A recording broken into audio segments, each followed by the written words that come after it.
میرے ساتھ پروفیسر احمد حماد موجود ہیں۔ دیکھتے ہیں آج وہ ہمارے لیے کون سے پیغمبر یا نبی کا واقعہ لے کے آئے ہیں، ان کی جانب چلتے ہیں۔ بسم اللہ الرحمن الرحیم۔ رب اشرح لی صدری ویسر لی امری واحلل عقدۃ من لسانی یفقہوا قولی۔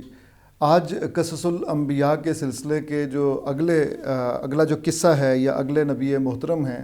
آپ کا اسم گرامی ہے سیدنا صالح علیہ السلام۔ جیسے میں نے عرض کیا تھا کہ سورہ ہود جو ہے اس میں جن انبیاء کا ذکر ہے یا انباء الرسل، جن رسولوں کی خبریں ہیں، ان رسولوں میں سے سیدنا ابراہیم علیہ السلام سے پہلے 3 اور سیدنا ابراہیم علیہ السلام کے بعد کے 3 لوگ ہیں جن کو نمایاں جگہ ملی ہے اس صورت میں۔ تو آج اس سلسلے کی آخری جو سیدنا ابراہیم علیہ السلام سے پہلے کے جو 3 برگزیدہ پیغمبر ہیں، ان میں سے آخری حضرت صالح علیہ السلام کا ذکر آپ کے سامنے کریں گے۔ اس سے پہلے ہم نے سیدنا نوح علیہ السلام کا ذکر کیا، پھر سیدنا ہود علیہ السلام کا ذکر کیا۔ ایک قوم نوح اور طوفان نوح والا معاملہ تھا، اور دوسری قوم عاد جو سعودیہ کے جنوب میں یعنی عریبین پیننسولا کے جنوب میں یمن کی سائڈ پہ جن کی بستیاں تھیں اور بڑے قداور اور بڑے زبردست لوگ تھے، اور شداد بھی انہی میں سے تھا۔ تو اسی طرح سیدنا نوح علیہ السلام کے بعد ہود علیہ السلام، اور ان کے بعد حضرت صالح علیہ السلام کا ذکر آتا ہے۔ ان کے بعد پھر ہم انشاءاللہ کل سیدنا ابراہیم علیہ السلام کا ذکر کریں گے۔ تو آج سیدنا صالح علیہ السلام کا ہی ذکر کریں گے۔ آپ کی جو قوم ہے وہ قوم سمود کہلاتی ہے، اور یہ وہی قوم ہے کہ جو عاد سے بچ گئی تھی اور انہوں نے ہجرت کر لی تھی وہاں پہ، یعنی یہ جنوب سے پھر شمال کی طرف چلے گئے تھے۔ اب یہ اتنا شمال کے یمن سے گزرتے ہوئے، یمن سے نکلتے ہوئے، یعنی یمنی علاقے سے، مشرقی یمن کے علاقے سے نکلتے ہوئے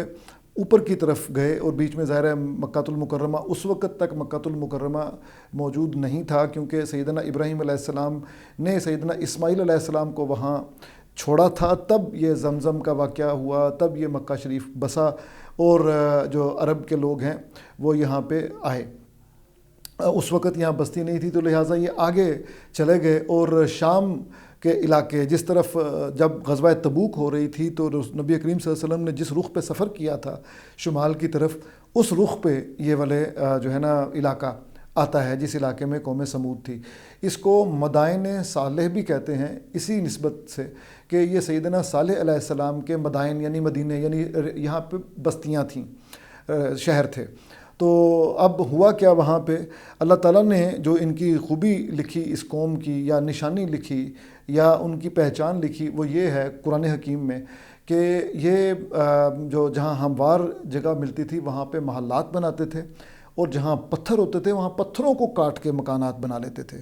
اتنے شاندار لوگ تھے، اور اللہ تعالیٰ نے خوشحالی بہت زیادہ یہاں پہ دی ہوئی تھی، اور یہاں پھل اور باغات اور نخیل، یعنی وہ ہے نا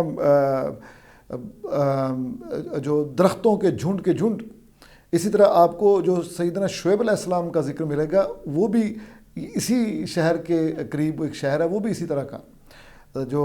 مدین کا علاقہ، تو وہ بھی اسی طرح کا ہرا بھرا۔ تو بہرحال یہ جو تھے، یہ لوگ تھے، تو ان میں بھی پھر سے حضرت ہود علیہ السلام کا معاملہ دیکھ چکنے کے باوجود، یعنی قوم عاد کا معاملہ دیکھ چکنے کے باوجود یہ پھر بت پرستی میں مبتلا ہو گئے۔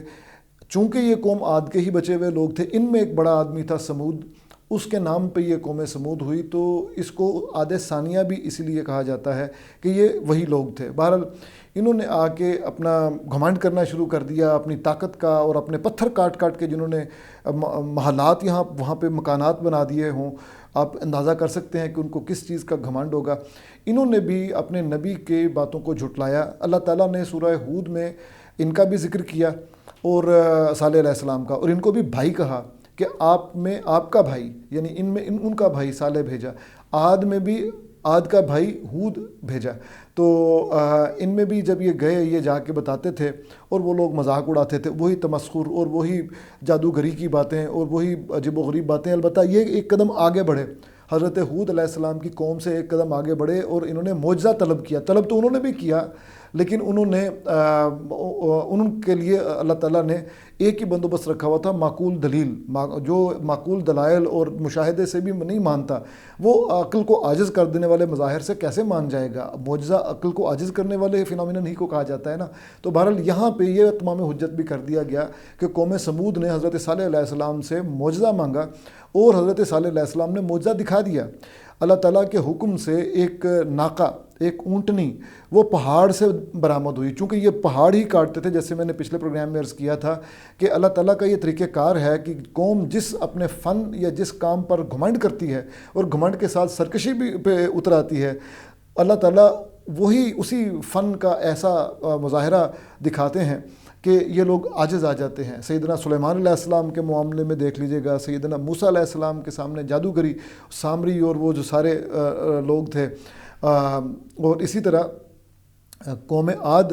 جو ہے ان میں تیز ہوا آئی اور ان کے سب وہ جو مکان تھے اور وہ ستونوں والے وہ جو تھے شہر تھے وہ تباہ و برباد ہو گیا۔ اچھا، ملتی جلتی چونکہ ان کی رہتل بہتل تھی عاد کی بھی اور سمود کی بھی، تو ان کا جو آرکیٹیکچر تھا وہ بھی کم و بیش ملتا جلتا تھا۔ تو شداد کی جنت وہاں تھی عاد میں، یہاں پہ انہوں نے پتھروں کو کاٹ کاٹ کے عظیم الشان محل بنائے۔ بعض لوگ یہ بھی کہتے ہیں کہ یہ بہت زیادہ قداور تھے، یعنی ان ہیومن جو قد ہوتے ہیں وہ تھے بہت زیادہ۔ تو بہرحال واللہ عالم کیا معاملہ تھا، ہمارے جیسے قد تھے یا وہ تھے، لیکن یہ ضرور ہے کہ اللہ تعالیٰ نے یہ ضرور فرمایا کہ ایسی قوم اس کے بعد کوئی نہیں ہوئی، اتنے شاندار لوگ تھے۔ یہ بھی یعنی قرآن حکیم میں ان کی نشانیوں میں سے ایک نشانی ہے۔ تو یہ اس بات پہ اترانے لگے، تو اللہ تعالیٰ نے صالح علیہ السلام کے ذریعے جب پیغام بھیجا تو صالح علیہ السلام کو انہوں نے جھٹلایا، بلکہ نفسیاتی طور پہ آپ کو زچ کرنے کے لیے یا نفسیاتی طور پہ توڑنے کے لیے یہ کہا کہ ہم تو آپ کو بڑا معقول آدمی سمجھتے تھے، ہم تو یہ سمجھتے تھے کہ آپ ہمارے جیسے ہیں اور آپ سے ہمیں بڑی توقعات تھیں کہ آپ ہماری قبیلے کا نام روشن کریں گے۔ آپ یہ کس طرف چل پڑے ہیں؟ آپ ہمیں کہتے ہیں کہ ہم اپنے آباء و اجداد کو چھوڑ دیں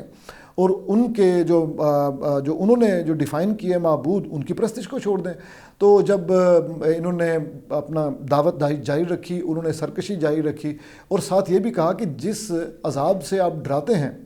وہ عذاب لا کے دکھائیں۔ اونٹنی کے باوجود، ایسے معجزے کے باوجود وہ دبک تو گئے ذرا سے، لیکن حضرت صالح علیہ السلام کی بات ماننے پہ آمادہ نہیں ہوئے۔ تو اللہ تعالیٰ نے جب اونٹنی کا یہ معجزہ دکھایا تو ساتھ یہ بھی کہا کہ یہ ناقۃ اللہ ہے، اللہ کی اونٹنی ہے، اس کو زمین پہ چلتے پھرتے رہنے دینا، جہاں سے چاہے یہ کھانا پینا کھائے، پانی جتنا چاہے پیے۔ تو جب یہ آ گئی تو اس کی تکریم میں حضرت صالح علیہ السلام نے یہ کیا کہ اچھا ایک دن اونٹنی کا پانی پینے کے لیے اور باقی جو ہے وہ پوری قوم سمود کے جانور یا انسانوں کے لیے۔ تو چونکہ یہ بزرگوں کا کہنا ہے کہ یہ اللہ تعالیٰ کی اونٹنی تھی، پانی اتنا پی جاتی تھی کہ باقیوں کے لیے کم بچتا تھا باقی دنوں کے لیے، تو اس پر زچ ہوئے یہ لوگ اور انہوں نے ناقۃ اللہ کو مار دیا۔ اللہ تعالیٰ نے کہا تھا کہ اس کو برے ارادے سے چھونا بھی نہیں، انہوں نے مار دیا۔ جب مار دیا تو پھر صالح علیہ السلام نے کہا کہ اچھا اب تم عذاب کا انتظار کرو جس کا تم مجھے بار بار کہتے تھے، 3 دن اپنے گھروں میں بیٹھ کے جو عیش و عشرت کرنی ہے کر لو، اس کے بعد عذاب آئے گا اور تم دیکھو گے کہ وہ کیسا ہوگا عذاب۔ تو وہ واقعی وہ عذاب آیا، اور اس میں جو الفاظ استعمال کیے قرآن حکیم نے وہ فَاحْلِقُوا بِالطَّاغِیَةِ، وہ ایسی یعنی شدید چنگھاڑ کی آواز، صیحہ ہوتا ہے چنگھاڑ کی آواز، اور یہ جو طاغیہ تھی یہ اوور ویلمنگ بلاسٹ اس کو کہتے ہیں، اتنی شدید آواز تھی۔ اب یہ آواز کس چیز کی ہو سکتی ہے؟ زلزلے کی ہو سکتی ہے، زمین جب گڑگڑاہٹ کے ساتھ زلزلہ آتا ہے تو سب کچھ گر جاتا ہے، تو یہ